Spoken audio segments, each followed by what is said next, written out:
Bismillahirrahmanirrahim. Assalamualaikum warahmatullahi wabarakatuh. Innal hamdalillah nahmaduhu wa nasta'inuhu wa nastaghfiruh. Wa na'udzu billahi min sururi anfusina wa min sayyiati a'malina. Man yahdihillahu fala mudilla lahu wa may yudlil fala hadiyalah. Wa asyhadu an la ilaha illallah wahdahu la syarika lah.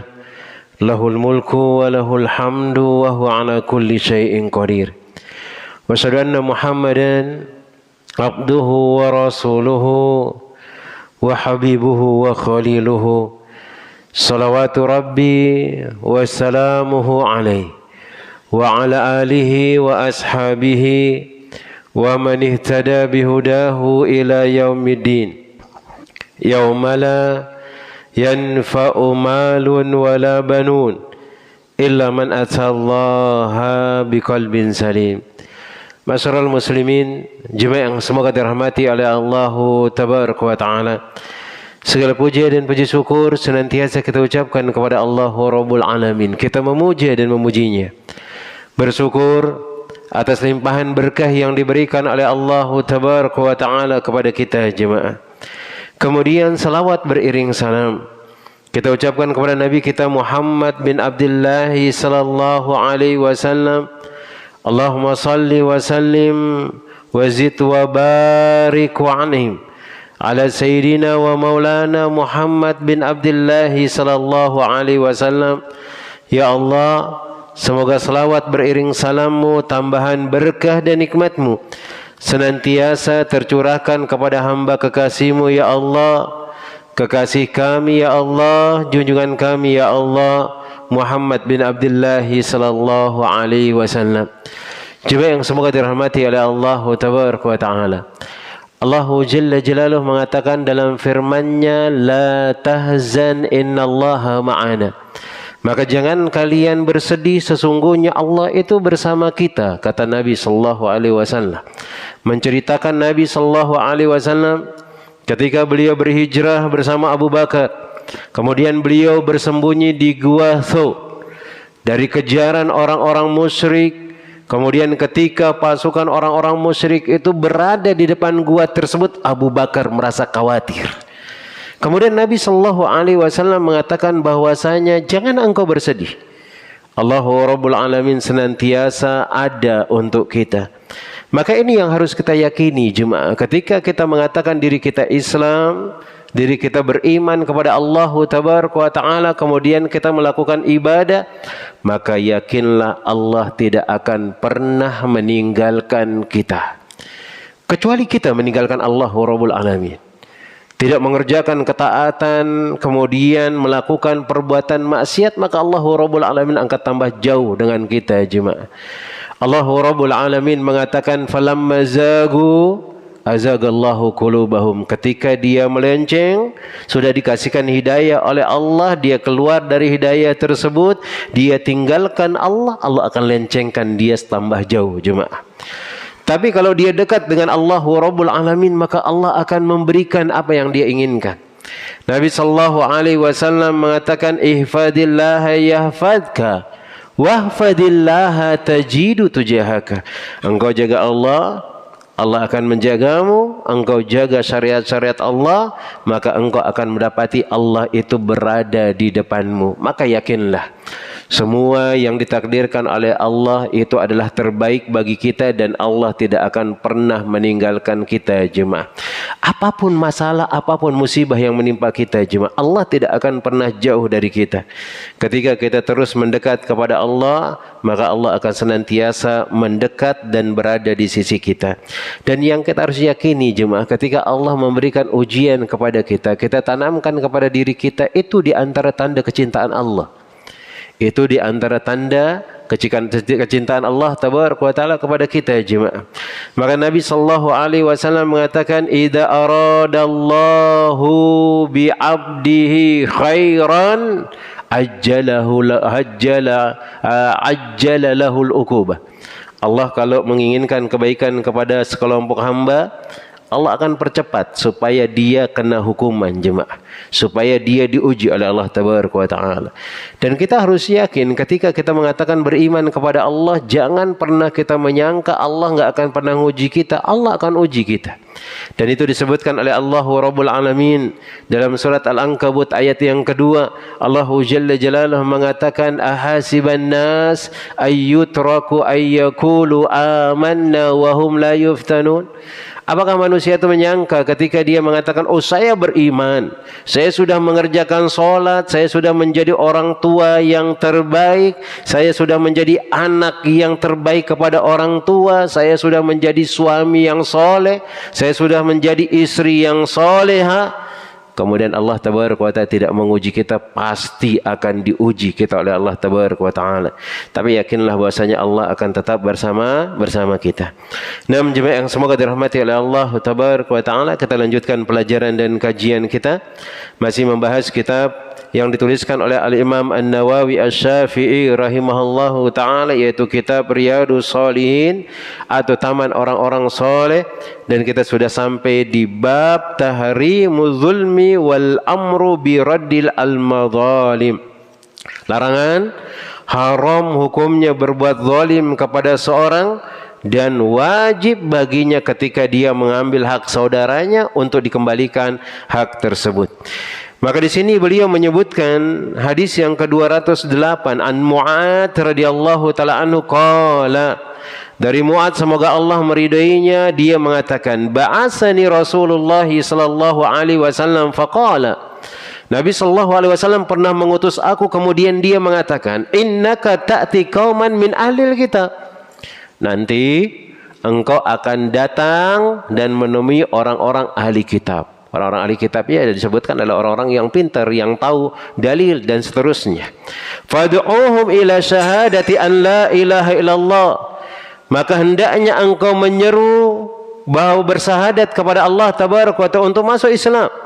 Wa anni Rasulillah sallallahu alaihi wasallam, yaitu bersahadat tiada ilah yang berhak disembah kecuali Allah Tabaraka wa Ta'ala, dan bahwasanya aku adalah Rasulullah sallallahu alaihi wasallam. Fa inhum ata'u lidzalik, kalau engkau ditaati oleh mereka tentang hal tersebut, fa'alimhum, maka ajarkan mereka, annallaha qad iftarada alaihim khamsa salawatin fi kulli yawmin wa lailatin. Ini untuk memerangi orang di luar agama Islam. Nabi SAW mengatakan kepada Mu'ad, nanti engkau akan datang di kampung orang-orang ahli kitab. Maka ketika engkau datang ke sana, ajak mereka untuk masuk ke dalam agama Islam. Kalau mereka mengikuti kalian, maka ajarkan dia bahwasanya Allah Subhanahu wa Ta'ala mewajibkan atas mereka solat 5 waktu. Ini di antara bukti keimanan seorang. Orang kalau mengatakan beriman kepada Allah, dia masuk ke dalam agama Islam, maka dia harus buktikan dengan menjaga solatnya. Kenapa kok solat didahulukan di sini? Karena solat itu adalah hubungan kita dengan Allah Tabaraka wa Ta'ala jemaah. Ketika kita melakukan solat, kita lagi curhat, kita lagi berbisik kepada Allah Tabaraka wa Ta'ala. Dan itu adalah amalan yang paling pertama akan dihisab oleh Allah Rabbul Alamin. Ketika orang solatnya bagus, maka dia akan selamat. Ketika orang solatnya buruk, maka dia akan sengsara. Kata Nabi sallallahu alaihi wasallam, inna awwala ma yuhasabu bihil abdu yaumal qiyamah min amalihi salatuhu, fa in salahat faqad aflaha wa anjaha.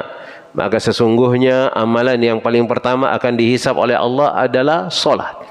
Kalau solat baik, maka dia akan selamat dan dia akan berhasil. Karena orang kalau bagus solatnya, dia akan terjauhkan dari sesuatu yang diharamkan oleh Allah Tabaraka wa Ta'ala. Sebagaimana Allah Rabbul Alamin mengatakan, inna salata tanha anil fahsya'i wal munkar, mencegah dari perbuatan keji dan mungkar. Ustaz, bagaimana ada orang yang rajin solat tapi masih nipu orang lain? Dia masih merampas hak orang lain. Bahkan banyak pemimpin kita rajin sholat, masih ada yang korupsi dan yang lainnya. Kita katakan, bukan sholatnya yang antum salahkan, bukan Islamnya yang antum salahkan. Lah, tapi orang yang antum salatkan. Karena kenapa? Solatnya belum benar. Maka kalau ada ternyata kita rajin solat masih suka nipu orang, masih suka mencaci maki orang, masih melakukan perbuatan-perbuatan yang haram, maka lihat apakah solat kita sudah benar atau enggak. Karena banyak di antara kita solat hanya sekedar adat kebiasaan. Datang maghrib ya solat maghrib, datang isya ya solat isya, enggak ada niatan oh ini harus sesuai dengan tuntunan Nabi sallallahu alaihi wasallam, ini harus ikhlas karena Allah tabaraka wa taala, enggak ada. Cuman adat kebiasaan, maka dia tidak ada bekasnya di dalam ibadah kita. Begitu juga kita harus lihat mana yang wajibnya, mana syaratnya, mana sunnahnya dan seterusnya. Kemudian Nabi sallallahu alaihi wasallam mengatakan wa inhum ata'u bidzalik, jikalau mereka taat kepada kalian, engkau sampaikan ada salat 5 waktu, kemudian mereka kerjakan, fa'alimhum annallaha qad iftarada alaihim sadaqatan, maka kabarkan kepada mereka bahwasanya Allah memerintahkan mereka untuk mengeluarkan zakat. Tu'khadhu min agniyaihim faturaddu ala fuqaraihim, yang mana diambil dari orang-orang yang kaya di antara mereka, kemudian diberikan kepada orang-orang yang miskin di antara mereka. Ini dia. Dan ini di antara keutamaan zakat, jemaah. Cara untuk orang supaya orang-orang itu enggak ada miskin, bayar zakat. Cuman sekarang ya zakat ini banyak yang tidak disalurkan sesuai dengan tujuannya. Banyak orang mengambil kesempatan untuk memperkaya diri. Mau dia zakat, mau dia apa, dan seterusnya. Maka kita berlindung dengan hal tersebut. Fa inhum ata'u lidzalik, jikalau mereka taat kepada engkau dengan apa yang engkau ajarkan hal tersebut, memerintahkan mereka mengeluarkan zakat. Karena zakat ini ada ketentuannya, kita sebutkan bahwasanya dia harus mencapai nisab, kemudian dia genap satu tahun. Itu zakat dalam agama Islam. Itu zakat dalam agama Islam. Enggak ada zakat tiap bulan dipotong-potong, enggak ada. Maka dia harus 1 tahun, jemaah. Dia nisabnya itu kalau disebutkan oleh para ulama dalam permasalahan fikih masalah zakat itu 85 gram emas. Dan dia harus 1 tahun baru keluar dari zakatnya 2,5% atau 1/40. Itu yang keluar. Itu yang keluar. Misalnya sekarang dia berada di bulan Safar misalnya, kemudian dia genap duitnya 85 gram emas, maka nanti di bulan Safar berikutnya baru dia mengeluarkan zakat, bukan tiap bulan. Enggak ada dalam agama Islam di situ. Tapi kalau ada orang membawa oh ini agama Islam mengajarkan seperti ini, enggak ada. Enggak ada. Karena zakat ini bagi orang yang mampu, bagi dia yang memiliki harta kemudian genap satu tahun. Beda nanti ceritanya ada orang yang dia nggak genap duitnya kurang mungkin 80 gram emas, tapi dia pengen mengeluarkan zakat, ya silakan, itu terserah dia. Tapi kalau harus dipaksa, ternyata duitnya kurang, apalagi ya kayak kita nggak pernah cukup duit kita sampai 85 juta misalnya setiap tahunnya, maka kita tidak ada kewajiban dengan hal tersebut. Kemudian Nabi sallallahu alaihi wasallam mengatakan, fa iyyaka wa qara'ima amwalihim, maka berhati-hatilah engkau dari harta yang mereka muliakan. Wattaqi da'watal mazlum fa innahu laysa bainaha wa bainallahi hijabun. Kemudian takutlah kalian dari doa orang-orang yang terzalimi, karena antara dia dengan Allah tidak ada pembatas. Maka di sini Nabi sallallahu alaihi wasallam mensyariatkan orang yang dia sudah sudah nisab dari hartanya, baik dia onta, baik dia kambing. Nabi mengingatkan jangan ngambil yang paling bagus dari harta mereka. Karena harta yang paling bagus itu adalah sesuatu yang sangat membuat dia senang dengan hal tersebut. Kalau engkau ambil, dia akan kecewa. Dan dia akan merasa terzalimi. Padahal kewajiban bagi dia untuk mengeluarkan zakat. Maka bagaimana dengan orang-orang yang memang zalim dia? Yang dia bukan haknya diambil, jemaah.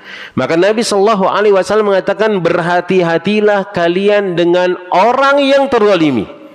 Karena doa orang terzalimi itu makbul, jemaah, hati-hati. Dan di antaranya juga disebutkan, di antara orang-orang yang terzalimi, kita membuang hajat kita di tempat jalan orang yang berjalan, kemudian tempat orang berteduh. Ini juga kezalimian. Maka Nabi sallallahu alaihi wasallam mengatakan ittaqu al-la'inani, takutlah kalian kepada dua laknat. Mana dia? Engkau membuang kotoran di jalan manusia atau di tempat berteduh manusia. Karena orang yang biasanya membuang kotoran di sana kemudian ada orang yang menginjaknya, maka sangat kecil sekali kemungkinan dia akan didoakan kebaikan. Kecil sekali. Ya banyak rata-rata ya nyumpahin dia jemaah. Bahkan doakan dia mudah-mudahan mati jemaah. Hati-hati.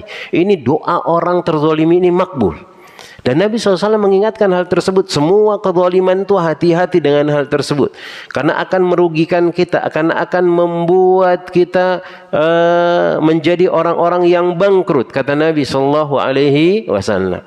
Kemudian yang berikutnya dari Abi Humaid Abdurrahman bin Sa'ad As-Sa'idi radhiyallahu taala anhu qala ista'mala an-nabi sallallahu alaihi wasallam rajulan minal azdi yuqalu lahu ibnu lutbih bihi ala as-sadaqah. Maka Nabi SAW pernah mempekerjakan seorang laki-laki yaitu ibnu al-lutbiyah, dia untuk mengambil sedekah atau zakat. Falamma qadima, maka ketika dia sudah diutus pergi untuk mengambil zakat, kemudian dia pulang, dia mengatakan kepada Nabi SAW, ini untukmu wahai Nabi, ini untukku, ini untukmu wahai Nabi, ini untukku. Ternyata dia ngambil zakat itu tidak sesuai yang diperintahkan oleh Nabi SAW. Kemudian dia dibagikan untuk dirinya juga, jemaah. Dibagikan untuk dirinya. Padahal itu adalah hak kaum muslimin. Dibagikan, diambil. Ini untukmu, ini untukku, ini untukmu, ini untukku. Faqama Rasulullah sallallahu alaihi wasallam alal mimbar. Maka Nabi sallallahu alaihi wasallam naik mimbar. Fahamidallah wa asna alaihi. Beliau memuji Allah dan menjunjung Allah. Summa qala amma ba'du. Adapun setelahnya, fa inni asta'milu rajula minkum alal amali mimma walani Allah. Sesungguhnya aku mengutus atau mempekerjakan seorang laki-laki untuk mengambil, untuk melakukan atau untuk melakukan ketaatan kepada Allah Tabaraka wa Ta'ala. Pesuruh untuk Allah Tabaraka wa Ta'ala mengambil zakat. Fayati fayaqul, tiba-tiba dia datang kemudian mengatakan hadza lakum wa hadza hadiyatun uhdiyat ilayya. Ini untukmu, ini adalah hadiah untukku yang diberikan kepada aku. Afala jalasa fi baiti abihi aw ummihi hatta idza kana sadiqan wallahi la ya'khudha ahadun minkum syai'an bighairi haqqi illa laki Allah Ta'ala yahmiluhu yaumal qiyamah fala a'rafanna ahadan minkum laki Allah yahmilu ba'iran lahu rugha'un aw bakaratan laha khuwarun aw syatan tay'aru summa rafa'a yadayhi hatta ru'ya bayadu qala Allahumma hal balagtu salasan. Maka Nabi sallallahu alaihi wasallam mengatakan, maka jangan kalian melakukan hal tersebut. Dia mengambil sesuatu yang bukan haknya, dia mengambil sesuatu yang bukan miliknya, karena nanti pada hari kiamat dia akan diminta pertanggungjawaban dengan hal tersebut. Maka hati-hati kita dengan kezaliman, apapun kezaliman itu, jangan sampai kita ambil hak orang lain, maka Allah akan meminta pertanggungjawaban dari kezaliman tersebut. Kemudian disebutkan dari Abu Hurairah radhiyallahu taala anhu, dari Nabi sallallahu alaihi wasallam qaal man kana indahu zulmatun li akhihi, maka barang siapa di antara kalian yang melakukan kezaliman kepada saudaranya, min irdihi, baik merusak kehormatannya, au min syai'in, atau sesuatu, falyatahallalhu minhu al-yauma, maka hendaknya dia bersegera meminta kehalalan kepadanya hari ini, kata Nabi SAW. Jangan nunggu-nunggu, oh nanti besok, nanti kalau saya ketemu. Padahal antum bisa telepon dia, antum bisa WA dia, antum bisa SMS dia. Segera kalau memang kita ada kesalahan kepada teman kita, kalau kita memiliki kesalahan kepada teman kita, atau mungkin kita mengambil barangnya, Maka minta kehalalan kepada orang tersebut. Al-yauma qabla an la yakunu dinarun wala dirhamun. Yang mana nanti akan datang suatu hari yang tidak bermanfaat atau tidak ada dinar dan dirham. Wa in kana lahu amalun salih ukhidha minhu ma biqadri madlumatihi. Maka kalau nanti dia belum sempat minta kehalalan kepada saudaranya, datang pada hari kiamat, maka kebaikannya akan diambil kemudian dikasihkan kepada orang yang dizalimi. Hati-hati. Dan kita sangat butuh dengan kebaikan tersebut. Kalau tambah berkurang, tambah susah kita. Tambah banyak yang kita zalimi, tambah habis pahala kita diambil oleh orang tersebut. Kemudian Nabi SAW juga menyebutkan tentang masalah hadis muflis. Dan ini sering kita sebutkan tentang hadis muflis tersebut. Maka Nabi SAW mengatakan, atadruna mal muflis? Tahukah kalian siapa orang yang bangkrut tersebut? Qalu al muflisu fina man la dirham lahu wa la mata'a. Orang yang bangkrut ya Rasulullah, orang yang tidak ada duit dia, orang yang tidak memiliki harta berharga, dia buka usaha enggak dapat untung, dia buka usaha bukan untung lagi, modalnya enggak kembali ya Rasulullah. Faqala, maka Nabi SAW mengatakan, innal muflisa min ummati man ya'ti yaumal qiyamah bi salatin. Sesungguhnya orang muflis dari umatku ini adalah orang yang dia datang pada hari kiamat dengan membawa pahala solatnya, wasiyamin, pahala puasanya, wazakatin, kemudian pahala zakatnya, pahala amalan-amalan solehnya. Dia berbuat bakti kepada orang tuanya, dia membaca Al-Quran, dia nuntut ilmu, kemudian dia bersodako, kemudian dia apalagi membantu orang lain. Cuman kadang-kadang dia bantuin orang lain itu wa ya'ti qad syatama hada. Dia datang pada hari kiamat suka mencaci maki orang lain, suka menghina orang lain. Wa qadafa hada, dia menuduh orang ini melakukan perbuatan zina. Wa akala mal hada, dia memakan harta orang lain. Wa syafada hada, kemudian dia menumpahkan darah orang lain. Wa daraba hada, dia memukul orang lain. Wa yu'ta hada min hasanatihi wa hada min hasanatihi. Maka orang-orang yang kita akan zalimi itu akan datang dia. Itu akan dikumpulkan semuanya berbaris, kemudian menuntut kita. Akhirnya pahala kita solat itu dikasihkan kepada fulan, pahala zakat kita dikasihkan kepada fulan, pahala sodakoh kita dikasihkan kepada fulan. Fa in faniyat hasanatuhu qabla an yuqda ma alaihi ukhidha min khotoyahum faturhat alaihi summa turihat finnari. Kemudian ketika dibagi-bagikan pahalanya, ternyata belum tuntas, masih banyak yang belum selesai urusannya dari orang-orang yang dia hina, maka dosa orang itu akan dikasihkan kepada dia, dosa orang itu dikasihkan kepada dia, sehingga dia akan dilemparkan ke dalam neraka. Hati-hati dengan kezaliman. Ucapan mencaci maki orang itu kezaliman, hati-hati. Ucapan mencaci maki orang itu kezaliman. Menceritakan keburukan orang lain yang orang itu enggak senang dengan hal tersebut, itu adalah kezaliman. Dengan tanda kutip, dia bukan mujahir. Apa itu mujahir? Orang yang terang-terangan melakukan perbuatan haram. Adapun yang terang-terangan boleh untuk disampaikan aibnya dia. Ada orang yang suka ngutang, di tetangga-tetangga diutangin semua, kemudian dia berbangga, oh saya ngutang di fulan belum ana bayar. Ini sekarang ana mau ngutang lagi. Anda enggak mau bayar utang tersebut. Nah, antum tahu laki-laki tersebut, sampaikan kepada orang itu, jangan kasihkan dia minjam.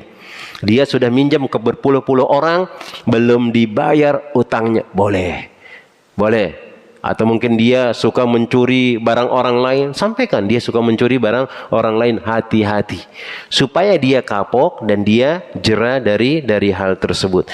Maka kezaliman itu sangat mungkin sekali kita kerjakan jemaah. Kemudian banyak introspeksi diri kita, jangan sampai kita jatuh ke dalam hal tersebut, kemudian pahala kita ini habis.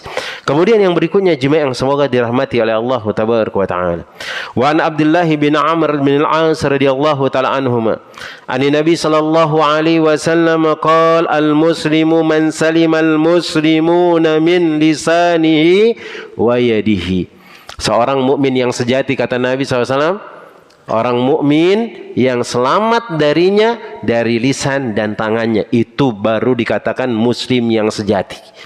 Mana dia muslim yang sejati? Enggak mudah nyaci maki orang lain, enggak mudah tangannya menzalimi orang lain. Sekarang kan udah beda zaman lagi jemaah. Nyaci maki itu sekarang enggak lewat mulut lagi, lewat WhatsApp, lewat status misalnya. Hati-hati dengan hal tersebut. Itu juga termasuk dengan ancaman dari Nabi SAW, kita berbuat zalim kepada orang lain. Padahal yang diajarkan oleh Nabi SAW, engkau kalau melihat kezaliman itu silakan engkau cegah dengan tangan kalau memang engkau mampu dan engkau memiliki kekuasaan. Kemudian kedua, dengan lisan engkau nasihati dia. Dan rata-rata kita kan nggak ada kemampuan untuk memukul orang lain, kecuali kalau dia di bawah tanggungan kita, anak kita, silakan. Tapi kalau orang lain susah, hanya kita harus nasihati. Nasihatannya pun dengan lemah lembut. Kalau nggak diterima ya sudah. Jangan antum sampai mengatakan saya sudah nasihatin dia Ustaz, enggak mau dia Ustaz. Akhirnya antum caci maki dia. Enggak. Antum kalau menyampaikan kebenaran kepada orang lain walaupun enggak diterima, itu sudah dapat kebaikan yang sempurna. Jangan berkecil hati. Nasihatin dia terus sampai kapan Ustaz? Sampai mati jemaah. Nasihatin orang itu sampai mati. Jangan sampai udah 3 kali Ustaz kita nasihatin, sudah nggak mau saya untuk mengurus mereka. Lah, nasihatin terus. Mudah-mudahan nanti nasihat yang ke-1000 baru dia ingat dan dia kembali kepada Allah Tabaraka wa Ta'ala. Nah, seorang muslim yang sejati, orang yang dia menjaga atau orang yang selamat muslim yang lainnya dari lisannya dan dari tangannya. Wal muhajiru man hajara ma nahallahu anhu. Dan orang yang berhijrah adalah orang yang meninggalkan semua yang dilarang oleh Allah Tabaraka wa Ta'ala. Itu orang yang berhijrah. Kemudian yang berikutnya jemaah yang semoga dirahmati oleh Allah Tabaraka wa Ta'ala, wa anhu, yaitu dari Abdullah bin Amr bin As juga. Qala kana ala saqalin Nabi sallallahu alaihi wasallam yuqalu rajulun yuqalu lahu Kirkira. Maka ada seorang laki-laki pada zaman Nabi SAW namanya adalah Kirkira. Famata. Kemudian dia meninggal dunia. Tiba-tiba Nabi SAW mengatakan huwa finnar. Itu si Kirkirah itu di neraka dia. Di neraka dia. Kok bisa Nabi SAW? Karena ada wahyu. Nabi SAW tahu dengan hal tersebut, ada wahyu. Dan Nabi tahu ternyata apa yang dilakukan. Apa itu? Para sahabat pun merasa terheran-heran. Kenapa Nabi SAW mengatakan dia di neraka? Fadhahabu, maka mereka pun berangkat ke rumahnya si Kirkira. Yanzuruna ilaihi, dia melihat kepada Kirkira tersebut. Fawajadu aba'atan qad ghallaha. Ternyata kemarin pas perang dia ngambil mantel atau mungkin jaket dari pasukan orang-orang musyrik itu, diambil kemudian disembunyikan sebelum dibagi-bagi. Itu namanya ghalla. Dia ngambil dulu yang belum haknya. Maka ini tidak boleh. Walaupun mungkin kita dapat jatah, antum sudah diperkirakan dapat jatah sudah, ini pelan-pelan tunggu gantian dulu. Tunggu gantian. Khawatir nanti salah ambil. Kemudian kita gunakan, padahal itu juga barang yang bukan dibagi misalnya. Akhirnya kita berbuat zalim. Rawahul Bukhari. Nah, hanya seperti hal tersebut kita diancam oleh Allah Tabaraka wa Ta'ala untuk dimasukkan ke dalam neraka.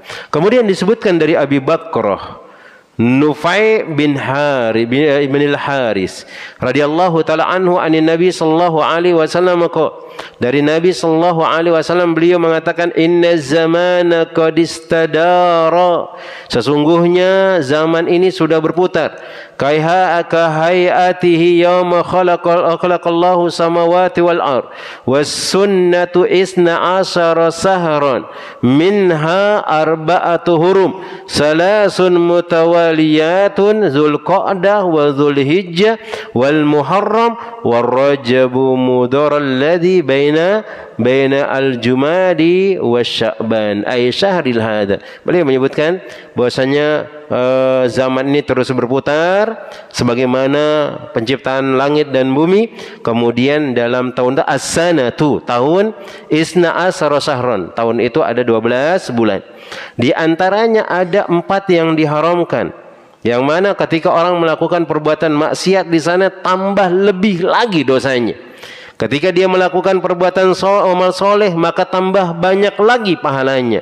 Yang 3 bulan berturut-turut, Dzulqa'dah, Dzulhijjah, Muharram. Kemudian yang satunya yang terpisah yaitu Rajab, yang dia di antara Jumad dan Sya'ban. Ya, 6 Jumadil Tsani, kemudian Sya'ban. Ai asyhari hada. Qulna Allah wa rasuluhu a'lam. Maka Nabi SAW bertanya kepada para sahabat, bulan apa sekarang? Maka para sahabat mengatakan Allah dan Rasulnya lebih mengetahui. Ini di antara adab jemaah. Kalau kita ditanya sama orang kemudian kita nggak bisa jawab hal tersebut, maka jangan malu mengatakan saya tidak tahu. Urusan apapun itu kalau memang kita nggak ada ilmunya. Apalagi kalau itu adalah urusan agama. Kita tidak usah menjawab sembarangan dan yang lainnya. Fasakata hatta dhananna annahu sayusammihi. Maka kita pun diam, atau beliau diam, dan kami menyangka nanti Nabi SAW akan memberikan nama dari bulan tersebut selain namanya nama yang kita ketahui yaitu Dzulhijjah. Ternyata Nabi SAW mengatakan ini adalah bulan Dzulhijjah. Qulna bala, iya ya Rasulullah. Wa fi ayyi baladin hadza? Sekarang kita berada di kota apa? Qulna Allah wa Rasulullah alam. Allah dan Rasulnya mengetahui. Fasakata hatta dhananna annahu sayusammihi bighairi ismihi.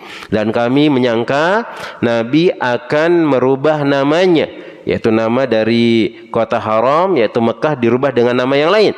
Ternyata enggak. Nabi SAW mengatakan alaisa al-balda, bukankah ini adalah kota haram? Maka para sahabat mengatakan iya. Fa ayyu yaumin hadza? Hari apa sekarang? Qulna Allah wa rasuluhu a'lam. Fasakata hatta dhananna annahu sayusammihi bighairi ismi. Dan kami menyangka Nabi SAW akan merubah nama dari hari tersebut. Kemudian beliau mengatakan alaisa yauma nahri? Bukankah hari ini adalah hari penyembelihan atau hari Idul Adha? Qulna bala. Qala fa inna dima'akum. Maka sesungguhnya darah-darah kalian, wa amwalakum, harta-harta kalian, wa a'radakum, kehormatan kalian, alaikum haramun, haram pada waktu tersebut. Itu ketika beliau berada di kota Mekah ketika haji wada. Ketika haji wada di bulan Dzulhijjah tersebut jemaah, beliau haji wada, kemudian beliau berkhutbah mengatakan mulai hari ini, mulai bulan ini di kota ini, maka darah kalian, harta kalian, kehormatan kalian itu haram, tidak boleh ditumpahkan, enggak boleh diusik. Kahurmati yaumikum hada, sebagaimana diharamkan hari kalian ini yaitu Dzulhijjah. Fi baladikum hada, sebagaimana di negara atau di kota kalian ini yaitu di Makkah. Fi syahrikum hada, yaitu bulan Dzulhijjah. Wa satalqawna rabbukum fayas'alunakum, maka nanti engkau akan berjumpa dengan Allah dan engkau akan ditanya tentang hal tersebut. An a'malikum, tentang amalan-amalan kalian. Ala fala tarji'u ba'di kuffaran, maka janganlah kalian setelah aku meninggal dunia menjadi orang-orang yang kafir, orang-orang yang murtad. Kata Nabi sallallahu alaihi wasallam, yadribu ba'dakum riqaba ba'din. Ada seorang yang mengatakan dia muslim, dia memukul punggung saudaranya, atau dia membunuh saudaranya, atau dia mengambil harta saudaranya, atau dia menggolimi saudaranya. Dan Nabi SAW mengatakan itu adalah kekufuran. Itu adalah kekufuran. Ala liyuballighi syahidul ghaib, maka hendaknya yang hadir di sini menyampaikan kepada orang yang tidak hadir. Fala'alla ba'da man yablughu an takuna aw alahu min ba'di man sami'ahu. Bisa jadi, atau hendaknya orang sebagian di antara kalian ini yaitu menyampaikan kepada orang yang tidak ada di sini. Kemudian Nabi sallallahu alaihi wasallam mengatakan, ala hal ballagtu, apakah syariat Allah sudah aku sampaikan semuanya? Ala hal ballagtu, apakah semua syariat Allah sudah aku sampaikan semuanya? Qulna na'am. Maka para kaum muslimin yang hadir ketika pada haji wada tersebut mengatakan, iya ya Rasulullah, semua syariatmu sudah engkau sampaikan, semua syariat Allah sudah engkau ajarkan kepada kami. Dan Nabi SAW mengatakan, Allahumma syahad, ya Allah saksikanlah ya Allah, ya Allah saksikanlah ya Allah, syariat engkau sudah aku tunaikan semuanya. Berarti agama Islam ini sudah sempurna, tidak ada penambahan, tidak ada pengurangan, sudah cukup sesuai dengan yang diajarkan oleh Nabi Sallallahu Alaihi Wasallam. Maka syahid di sini Nabi SAW mengatakan mengambil hak orang lain itu haram hukumnya. Menzalimi orang lain itu haram hukumnya. Mencemarkan nama baik orang lain itu haram hukumnya. Mengambil harta orang lain itu haram hukumnya. Bahkan beliau mengatakan dia seperti orang yang telah melakukan kekufuran. Maka jangan sampai kita menzalimi saudara kita. Kemudian hadis yang berikutnya Nabi Sallallahu Alaihi Wasallam mengatakan dari Abi Umamah Iyas bin Sa'labah Al-Harisi radhiyallahu taala anhu, anna Rasulullah sallallahu alaihi wasallam qala man iqtata'a haqqa mri'in muslimin bi yaminihi faqad aujaballahu lahun nar. Maka barang siapa yang mengambil hak seorang muslim dengan tangan kanannya atau mungkin dengan sumpahnya. Ada kan orang-orang bersumpah-sumpah, oh demi Allah ini punya saya, oh demi Allah ini punya saya. Apalagi sekarang di zaman yang modern dan canggih ini, ada orang-orang yang membuat surat tanah semisal dengan surat tanah orang lain, akhirnya diambil haknya. Atau mungkin ada orang yang mengambil tanah orang lain dengan menggeser pembatasnya, kemudian dia bersumpah dengan hal tersebut, maka dia pasti akan dimasukkan ke dalam neraka. Wa harrama alaihil jannah, dan diharamkan baginya untuk masuk surga. Faqala rajulun wa in kana shay'an yasiran ya Rasulullah, walaupun itu mungkin sesuatu yang remeh ya Rasulullah. Faqala fa in qadiban min arakin, walaupun itu hanya sepotong kayu dari pohon arak, itu pun akan diminta pertanggungjawabannya oleh Allahu tabaraka wa taala. Jemaah, nah jemaah, ini di antara hadis-hadis menunjukkan bahwasanya haramnya kita berbuat zalim kepada orang lain, dan kezaliman itu kelak akan diminta pertanggungjawabannya oleh Allah Tabaraka wa Taala pada hari kiamat, dan akan diambil dari kebaikan kita untuk membalas kezaliman yang kita lakukan. Dan Nabi SAW mengatakan, az-zulmu zulumatun yaumal qiyamah, kezaliman itu adalah kegelapan pada hari kiamat. Kemudian kalau memang ada harta atau barang yang kita ambil dari saudara kita, maka hendaknya kita kembalikan. Dan ini yang disebutkan oleh beliau dalam bab yang dulu pernah kita bahas tentang masalah taubat. Orang taubat itu, nasuha itu ada 4 syaratnya atau ada 3 syaratnya. Pertama, dia harus meninggalkan perbuatan maksiat tersebut. Kemudian yang kedua, dia menyesalinya, dia menangisinya, dia menyesali perbuatan maksiat yang dia lakukan. Kemudian yang ketiga adalah bertekad kuat untuk tidak mengulanginya lagi. Kemudian kalau dia urusan dengan anak Adam, maka ditambah 1, dia harus mengembalikan barang tersebut atau meminta kehalalannya. Maka hati-hati dari berbuat zalim kepada saudara kita, walaupun itu hanya sekedar ucapan. Mencaci maki, menghina saudara kita, maka itu adalah kezaliman, dan itu akan diminta pertanggungjawabannya oleh Allah Tabaraka wa Taala. Maka hati-hati berkata. Bahkan Imam Syafi'i mengatakan, kalau kalian hendak mengatakan sesuatu, coba pikirkan apakah kalian itu akan menyakiti orang lain atau mungkin akan mendatangkan manfaat dari ucapan tersebut. Kalau ternyata mendatangkan manfaat, maka silahkan kalian ngomong. Kalau mendatangkan mudarat, tahan diri kalian. Allah Ta'ala namsah. Mungkin ini yang dapat Anda sampaikan. Mungkin ada pertanyaan 1 atau 2 sebelum kita cukupkan. Nah, tafadhal mungkin. Nah.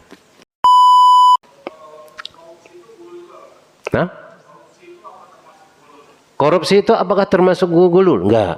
Gulul itu beda. Gulul itu adalah mengambil hak sebelum pembagian. Itu harta rampasan perang. Ghanimah itu. Yang dia belum dibagi tapi dia ngambil duluan. Kalau korupsi itu jelas dia adalah berbuat zalim, ngambil dan makan hak orang lain. Ngambil dan makan hak orang lain, kan dia sudah ada gajinya khusus.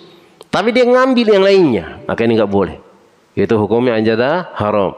Dan itu barang haram, cuma nggak boleh dimanfaatin. Kemudian dia akan diminta pertanggungjawabannya. Semakin banyak dia korupsi, besok kita akan rame-rame ke sana. Misalnya antum bayar pajak. Uang pajak antum dikorupsi sama orang. Rame-rame kita ke sana. Rame-rame akan kita ke sana, akan minta. Kalau dia sudah nggak ada kebaikannya, apa yang harus dosa kita akan kita kasihkan ke sana. Kita akan kasihkan. Hati-hati, berbuat zalim itu sangat-sangat berbahaya sekali, cuma kebaikan kita akan diambil oleh Allah Subhanahu wa taala. Apakah dia pasti akan masuk surga? Iya, dia masuk surga. Orang yang memiliki keimanan itu masuk surga. Cuman ya disiksa dulu, cuma disiksa dia. Dan antum jangan mengatakan, kan siksanya paling sebentar saja. Lah, dikatakan oleh Nabi SAW, sehari di akhirat itu sama kayak 1000 tahun di dunia. 1000 tahun di dunia. Antum diulang-ulang lagi, dicambuk, disembuhkan lagi, cambuk lagi, sembuhkan lagi. Ada yang disetrika, terkelupas mukanya, sampai lambung-lambungnya kelihatan, ususnya dibalikin lagi, setrika lagi. Itu satu hari, baru satu hari jemaah, baru satu hari, belum berhari-hari. Hati-hati, jangan sampai mengatakan pasti maksud iya, tapi antum disiksa dulu, dipotong-potong dulu antum, kemudian nanti dibalikin lagi, potong-potong lagi antum, sakit jemaah. Kita aja walaupun nggak disiksa, cuman sekedar ngantri saja tersiksa kita jemaah. Apalagi kalau memang disiksa betul-betul lah. Maka jangan beranggapan seperti itu. Nah, Allah Ta'ala alam shawab. Ada yang lain? Ada?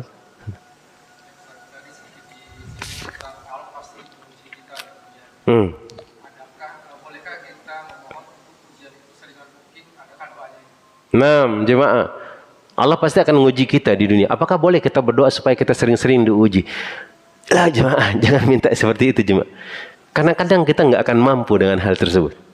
Apalagi kita disebutkan oleh Allah Jalla Jalaluhu mengatakan, innal insana khuliqa halu'a. Manusia itu diciptakan dengan berkeluh kesah. Kita diuji sedikit berkeluh kesah kata. Keluh kesah apakah boleh? Boleh antum keluh kesah kepada Allah. Ya Allah, apakah banyak dosaku ya Allah? Ampuni dosaku ya Allah. Bantuin aku untuk meringankan bebanku ya Allah. Boleh. Tapi kalau antum minta supaya terus diuji, Allah itu lebih paham daripada kita. Allah itu lebih paham daripada kita. Maka ya mudah-mudahan Allah tidak menguji kita. Bukan berarti Allah itu nggak suka sama kita. Suka sama kita. Kita berharap. Karena kita ini lemah jemaah. Kalau mengharapkan ujian terus dari Allah, khawatirnya nanti kita kufur kepada Allah Rabbul Alamin. Nah, karena banyak kejadian, kalau uji dia dengan kemiskinan, dia murtad dari agama Islam. Dia memeluk agama yang lain. Bahkan dulu pernah kita dengar gara-gara satu kantong mie, ada orang-orang Islam itu masuk ke dalam agama yang lainnya. Hati-hati. Karena terus diuji oleh Allah Taala, nggak sabar dia dengan hal tersebut. Nah, wallah ta'ala alam shawab. Nah, coba nggak ada, kita cukupkan. Nah, mungkin ini yang dapat Anda sampaikan. Semoga Allah Taala senantiasa menjaga kita jangan sampai menzalimi saudara kita, menzalimi siapapun yang ada di dekat kita, zalimin orang tua kita. Kadang-kadang kita zalim sama orang tua kita jemaah. Maka berbuat baik kepada orang tua. Ada diceritakan ada anak yang dia durhaka kepada orang tuanya, sudah dirawat dia, orang tuanya sudah berusaha mendidik dia, bahkan sampai doktor dia. Sampai doktor, jadi dosen dia. Tapi adabnya kepada orang tuanya itu sangat-sangat tidak patut sekali. Maka kita berbuat zalim seperti itu, maka hati-hati. Maka orang-orang terdekat kita jangan zalimi. Istri kita jangan kita zalimi. Orang-orang yang kita cintai jangan sampai kita zalimi. Dan Allah Tabaraka wa Ta'ala melindungi kita dengan hal tersebut dan menghindarkan kita dengan hal tersebut. Semoga Allah terus memudahkan urusan kita, baik urusan dunia atau akhirat, dan memasukkan kita ke dalam surganya. Amin ya rabbal alamin. Kita cukupkan dengan doa kafaratul majlis. Subhanakallahumma wa bihamdika asyhadu an la ilaha illa anta astaghfiruka wa atubu ilaik. Assalamualaikum warahmatullahi wabarakatuh.